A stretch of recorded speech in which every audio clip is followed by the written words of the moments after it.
Hello everyone, welcome करता हूँ मैं भारत पंचाल अगेन आप सबका हमारे नए वीडियो में यूट्यूब चैनल पर। कैसे हो आप सब? आई होप कि बहुत अच्छे हो एंड बहुत अच्छी चल रही है आपकी एग्ज़ाम की प्रिपरेशन। तो रिवीजन कर रहे हैं हम एंड रिवीजन के लिए हम हर एक चैप्टर का 10 ईयर किए कर रहे हैं। आज जो हम लोग 10 ईयर करने वाले हैं वो करने वाले हैं अमाइंस के लिए। ये अमाइंस के 10 ईयर का पार्ट 1 है। मैं जैसे कि बोल चुका हूँ, 10 ईयर कर लीजिए, 80 to 85% आपका कवर हो जाता है। मार्क्स की गारंटी वहां से आपको मिल जाती है।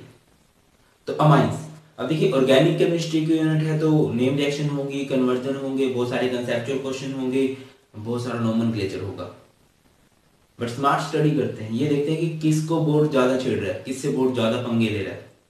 ठीक है, वैसे मैंने चैप्टर पूरा भी करवाया हुआ है बट अब वो टाइम आ चुका कि हाँ, अब हमने मेन टॉपिक्स को देखना है। ओके, तो इस वीडियो के अंदर हम करने वाले हैं 10 ईयर्स का। बिफोर स्टार्टिंग द वीडियो यही बोलना चाहूंगा कि आप सब मुझे अनअकैडमी पर भी फॉलो कर लीजिए। अगर अब तक फॉलो नहीं किया है तो भारत पंचाल सर्च करना है और मुझे फॉलो कर लेना है। ये चैप्टर और बाकी सभी चैप्टर अनअकैडमी पर अपलोड हो चुके हैं। इवन ये तो यूट्यूब पे तो हर एक चैप्टर का पार्ट 1 हुआ है, अनअकैडमी पर पार्ट 2 पार्ट 3 भी ऑलरेडी अपलोड हो चुका है। वहां से आप नोट्स भी आसानी से डाउनलोड कर सकते हो।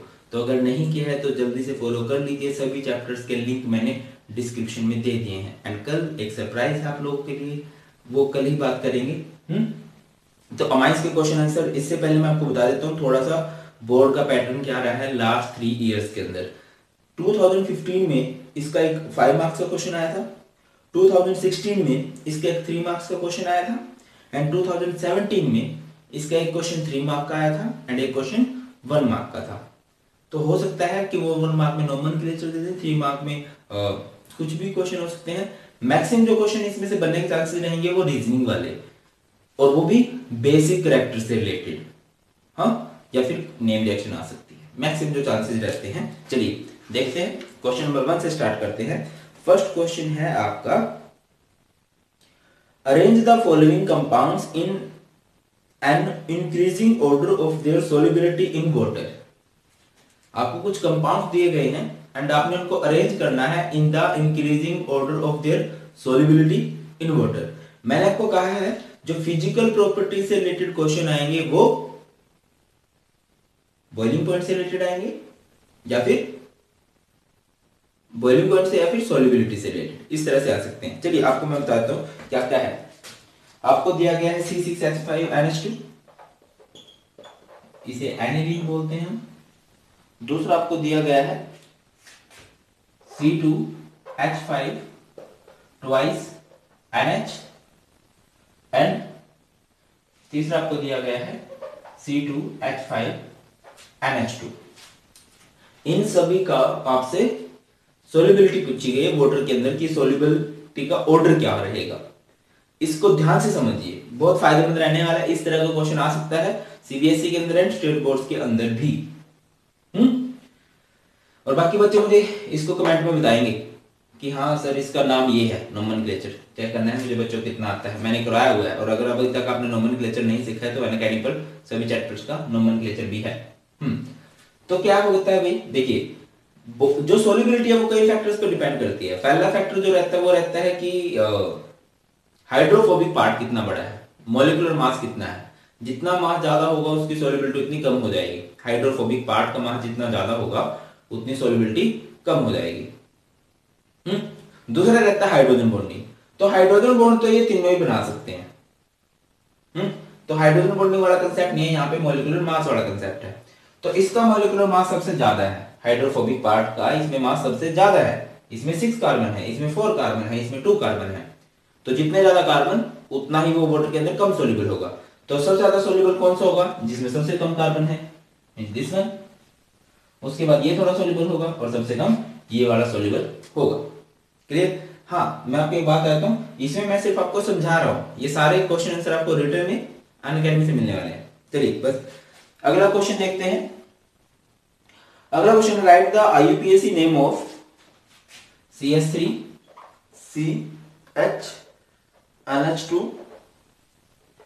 CH2 CHO। आपको इसका नाम करना है। तो कैसे होगा इसका नाम भाई, CH3 ये CH है, ये चेन होगी हमारी, नंबरिंग हम कहां से करेंगे, ज्यादा फंक्शनल ग्रुप, दो फंक्शनल ग्रुप है, एक साइड एल्डिहाइड है, एक साइड माइन है, तो ज्यादा इंपॉर्टेंट आपका कौन से वाला रहता है, एल्डिहाइड वाला रहता है। तो आप एल्डिहाइड 1 2 3 4, ठीक है, ये जो अमाइन है ये यहाँ पे सब्स्टिट्यूएंट का रोल प्ले करेगा, ना कि फंक्शनल ग्रुप का। तो इसको हम लोग क्या बोलेंगे, इसे बोला जाएगा 3 अमीनो। चेन में 4 कार्बन है, उसे हम ब्यूट कहेंगे, सिंगल बॉन्ड है तो एन कहेंगे, और 1 पे CH जो है तो उसे हम लोग अल कहेंगे। ओके, नेक्स्ट क्वेश्चन हमारा, ये क्वेश्चन हमारा आया है ऑल इंडिया 2014 के अंदर। नेक्स्ट क्वेश्चन है, arrange the following in the increasing order of basic strength. बहुत ज्यादा इस तरह के क्वेश्चन आएंगे कि बेसिक स्ट्रेंथ के ऑर्डर में आपको लगाना है एलिमेंट्स को, तो कैसे लगाओगे बेसिक स्ट्रेंथ के ऑर्डर में, चलिए मैं आपको बता देता हूँ। मोस्ट इंपोर्टेंट है, मोस्ट इंपोर्टेंट, हाँ ये रफ कर देता हूं मैं।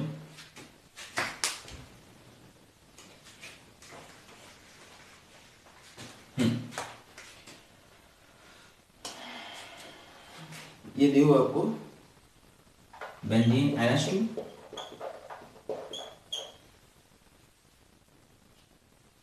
नेक्स्ट आपका बेंजीन NHCH3, इसका नाम भी आप लोगों ने मुझे बताना है सबने, बेंजीन NHCH3। एंड नेक्स्ट है बेंजीन CH2 NH2।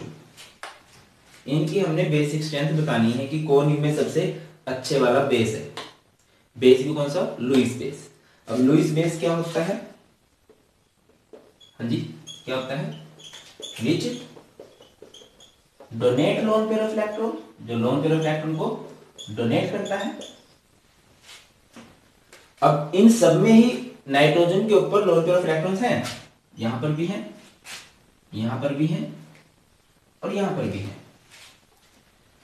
अब इन दोनों केस को मैं करूं तो इसमें नाइट्रोजन एटम जुड़ा हुआ है बेंजीन से, तो बेंजीन से जुड़ा हुआ है तो ये इधर जाएगा।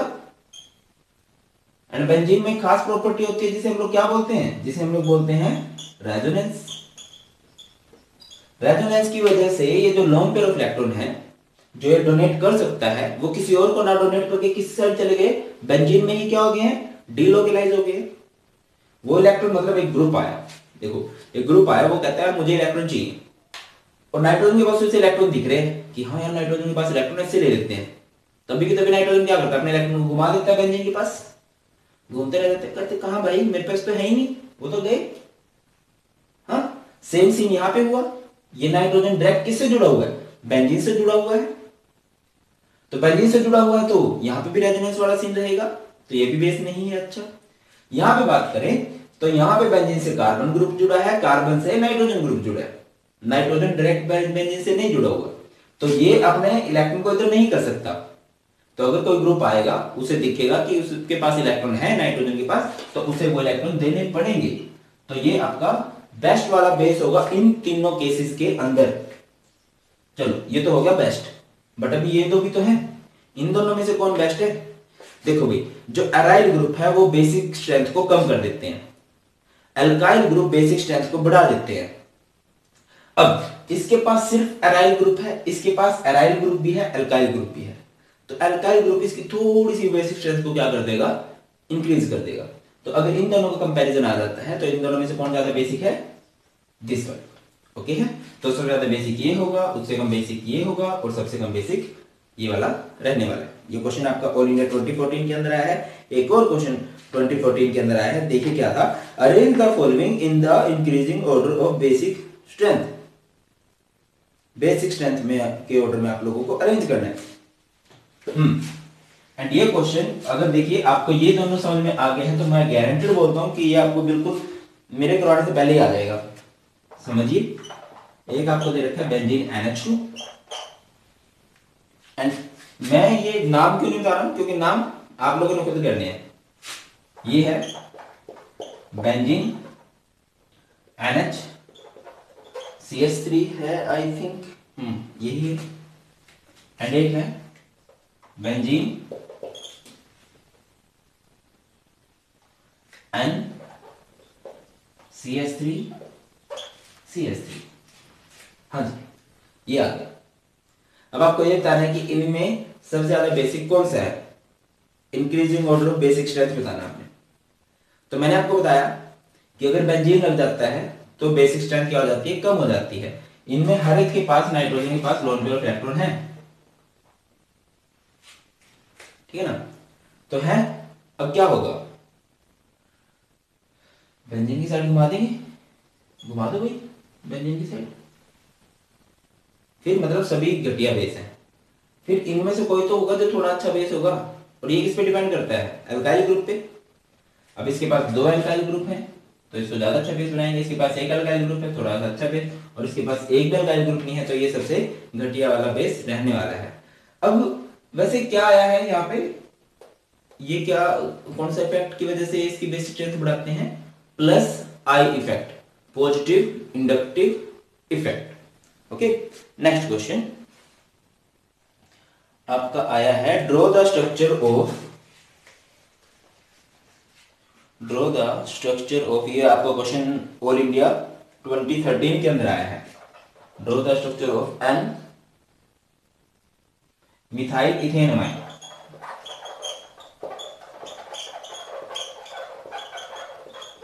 N methyl ethanamine. तो मैंने आप लोगों की बात आई है कि अगर कभी भी आपको नाम से स्ट्रक्चर करना आ जाए तो आप क्या करोगे? वर्ड रूट उठाओगे, पीछे से चलोगे, ठीक है? इथेनमाइन यानी 2 कार्बन, अमाइन यानी नाइट्रोजन लगा होगा, और एन मिथाइल बोल रहा है, एन मिथाइल यानी कि इस नाइट्रोजन पे एक कार्बन ग्रुप भी जुड़ा होगा। अब बॉन्ड पूरे कर दीजिए। बॉन्ड कैसे पूरे करेंगे? इसके पास 3 हाइड्रोजन लगेंगे, इसके पास 2 हाइड्रोजन लगेंगे, इसके पास 1 हाइड्रोजन लगेगा, इसके पास 3, इसके पास 3 क्यों लगे हैं? 4 बॉन्ड पूरे करने हैं। एक बॉन्ड था, 1 और 3 4, 1 2 2 4, नाइट्रोजन 3 बॉन्ड बनाता है, 1 2 3 1, और ये 3 4। नेक्स्ट क्वेश्चन, नेक्स्ट फिर वही बेसिक स्ट्रेंथ वाला है, फिर बेसिक स्ट्रेंथ वाला है, बिल्कुल सेम है, कुछ है नहीं इसमें, आप कर लोगे ये सब। अच्छा, नेक्स्ट एक समझिए, arrange the following compounds in a decreasing order of pKb value. PKb value वाला क्वेश्चन आ गया, इसको कैसे करेंगे? ये पीकेबी वैल्यू कराऊं इससे पहले मैं आपको बता देता हूं, केबी वैल्यू रेफर करती है किसको? बेसिक स्ट्रेंथ को। मींस अगर कभी बेसिक स्ट्रेंथ बढ़ रही है मींस वहां पे केबी वैल्यू भी बढ़ रही है, बट अगर कभी पीकेबी की वैल्यू बढ़ रही है, इंक्रीज हो रहा है, इट मींस वहां पे बेसिक स्ट्रेंथ क्या हो रही है? ये एक दूसरे के रिवर्स है। बेसिक स्ट्रेंथ वहां पे क्या हो रही है? डिक्रीज हो रही है। Is that clear? समझ आती है बात? PKb means sorry Kb means basic strength, basic strength बढ़ रही है मींस केबी की वैल्यू बढ़ रही है, केबी की वैल्यू बढ़ रही है, बेसिक स्ट्रेंथ बढ़ रही है। बट अगर पीकेबी इंक्रीज हो रही है मींस वो बेसिक स्ट्रेंथ घट रही है, एक दूसरे के क्या होते हैं? रिवर्स होते हैं। चलो देखिए क्वेश्चन किस तरह से आया है। आपको दिया गया है C2H5NH2। नेक्स्ट आपको दिया गया है बेंजीन NHCH3। नेक्स्ट आपको दिया गया है भाई C2H5 twice NH, and last आपको दिया गया है बेंजीन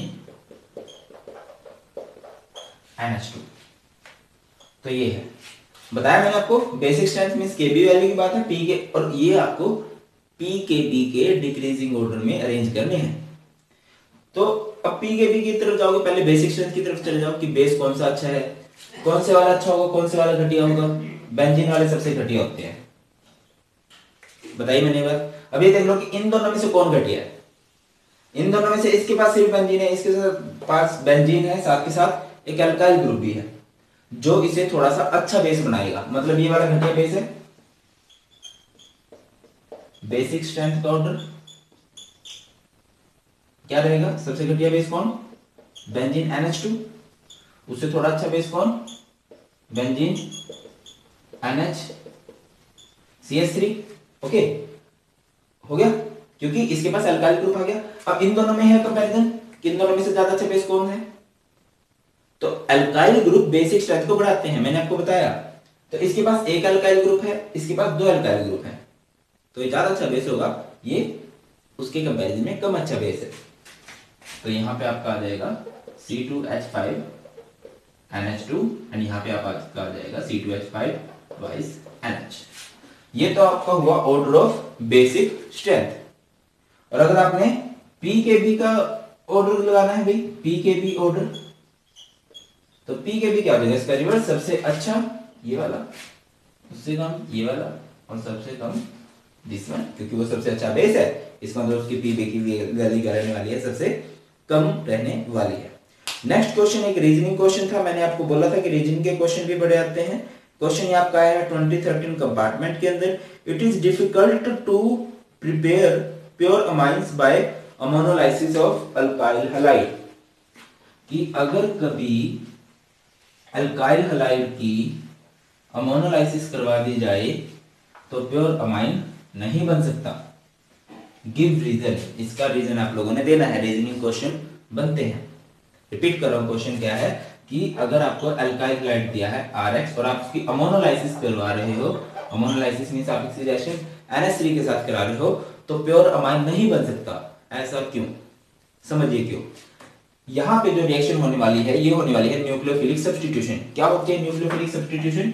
जो अटैकिंग ग्रुप है वो ब्रेक होगा H पॉजिटिव में, NH2 नेगेटिव में, एक न्यूक्लियोफाइल अटैक करेगा, this one is your nucleophile, attack करेगा इस पे, ये आपका क्या बन जाएगा, ये आपका बन जाएगा R NH2, इधर गया X, माइनस हो गया आपका HX, ये आपका माइन बन गया। बट रिएक्शन यहाँ पे नहीं रुकी, रिएक्शन इससे आगे चलने लगी अपने आप।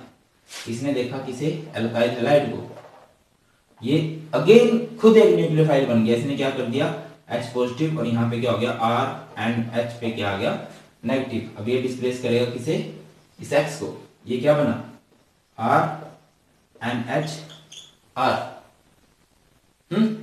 फिर दोबारा अल्काइल हैलाइड था वहां पे बचा हुआ था, तो अगेन ये इसने किसका काम किया है, न्यूक्लियोफाइल में ब्रेक हुआ है ये H पॉजिटिव, और ये हो गया R एंड R नेगेटिव, ये डिस्प्लेस करेगा इसको, ये क्या बन गया आपका R, देखिए ये R है ना, इस R के पास ये नाइट्रोजन लगेगा, और जिसके पास ऑलरेडी 2 R है, और इससे आगे भी रिएक्शन होती रहती है, और जिसके पास लोन पेयर बचे होते हैं वो लोन पेयर डोनेट करता है। अमोनोलाइसिस मींस प्राइमरी अमाइन बना, फिर सेकेंडरी अमाइन बना, फिर टर्शियरी अमाइन बना, फिर क्वाटरनरी अमाइन बना, क्वाटरनरी अमोनियम आयन बना, ठीक है, बट प्राइमरी अमाइन नहीं बना। नेक्स्ट क्वेश्चन की तरफ बढ़ते हैं। नेक्स्ट है भाई आपकी aliphatic amines are stronger bases than aromatic amines, assign reason. ये क्वेश्चन आपका आया है 2009 के अंदर। क्यों होगा ऐसा? जो एलिफैटिक अमाइंस हैं, मतलब जो RNH2 है वो एक अच्छा बेस है as compare to benzene NH2 के कंपैरिजन में। ऐसा क्यों बताया अभी। देखो लोन पेयर इन दोनों के पास है, बट डोनेट कौन कर सकता है, दिस वन।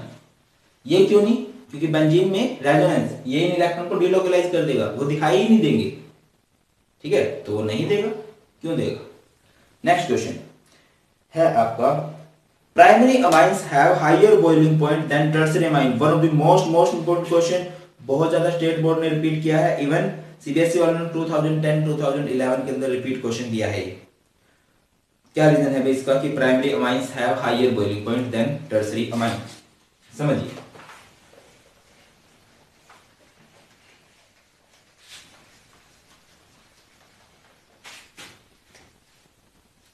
प्राइमरी अमाइंस मतलब कुछ इस तरह से होगा आई थिंक।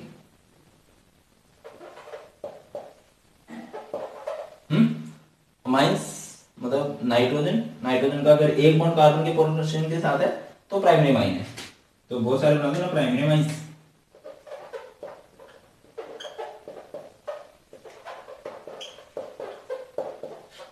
ठीक है। अब ये इसका हाइड्रोजन है, बॉन्ड बना रखा है, ये देख रहा है किसी मोर इलेक्ट्रोनेगेटिव एलिमेंट को, तो इसके साथ थोड़ी सी अट्रैक्शन शो करेगा। सेम यहाँ पे भी ये थोड़ी सी क्या शो करेगा, अट्रैक्शन शो करेगा। ये क्या होती है भाई, जो अट्रैक्शन से शो करते हैं इसे हम लोग बोलते हैं हाइड्रोजन बॉन्डिंग। कौन सी बॉन्डिंग, हाइड्रोजन बॉन्डिंग। कौन सी हाइड्रोजन बॉन्डिंग है ये?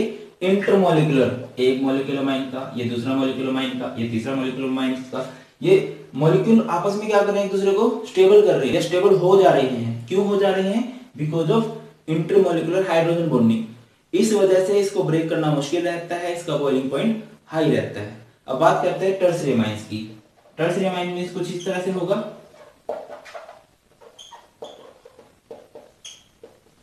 है तो ठीक है, ये एक मॉलिक्यूल है, ये एक मॉलिक्यूल है, कोई लेना देना नहीं है एक दूसरे के साथ, एक दूसरे को स्टेबल नहीं कर रहे क्योंकि हाइड्रोजन बॉन्डिंग नहीं हो रही है। जब स्टेबल नहीं कर रहे तो इसको ब्रेक करना क्या रहेगा? आसान रहेगा। इस वजह से इसका मेल्टिंग और बॉइलिंग पॉइंट क्या रहने वाला है? अभी कम रहने वाला है। तो ये था जी हमारा पार्ट 1।